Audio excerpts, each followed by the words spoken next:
weeks, we saw 12 witnesses over 5 days of testimony in these impeachment hearings. It's a lot to digest. It's a lot to synthesize. So we thought we'd give you a look back this morning.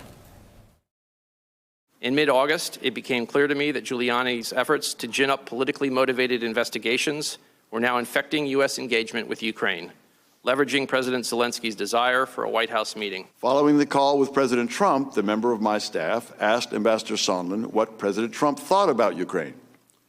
Ambassador Sondland responded that President Trump cares more about the investigations of Biden, which Giuliani was pressing for. And now the president in real time is attacking you. It's designed to intimidate, is it not? I mean, I can't speak to what the president is trying to do, but I think the effect is to be intimidating. I found the July 25th phone call unusual because, in contrast to other presidential calls I had observed, it involved discussion of what appeared to be a domestic political matter. It was also clear that if Ukraine pursued an investigation into the 2016 elections, the Bidens and Burisma, it would be interpreted as a partisan play. In hindsight, I now understand that others saw the idea of investigating possible corruption involving the Ukrainian company Burisma as equivalent to investigating former Vice President Biden. What did Ambassador Sondland tell you that he told Mr. Yermak? That the Ukrainians would have to have the Prosecutor General make a statement with respect to the investigations as a condition of having the aid lifted.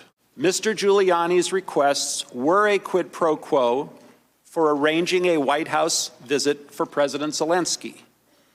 Mr. Giuliani demanded that Ukraine make a public statement announcing the investigations of the 2016 election, DNC server, and Burisma. Mr. Giuliani was expressing the desires of the President of the United States, and we knew these investigations were important to the President. Was there a quid pro quo? As I testified previously, with regard to the requested White House call and the White House meeting, the answer is yes. Everyone was in the loop.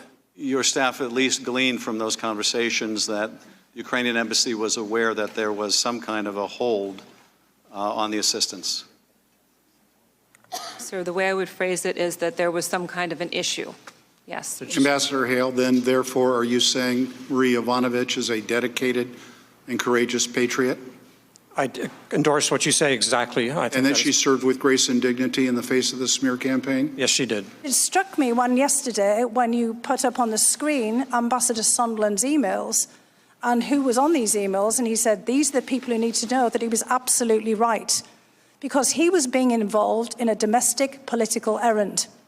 And we were being involved in national security foreign policy, and those two things had just diverged. And I did say to him, Ambassador Sondland, Gordon, I think this is all going to blow up, and here we are. It became apparent that Mr. Giuliani was having a direct influence on the foreign policy agenda that the three amigos were executing on the ground in Ukraine. My recollection is that Ambassador Sondland stated, quote, "Damn it, Rudy. Every time Rudy gets involved, he goes and F's everything up."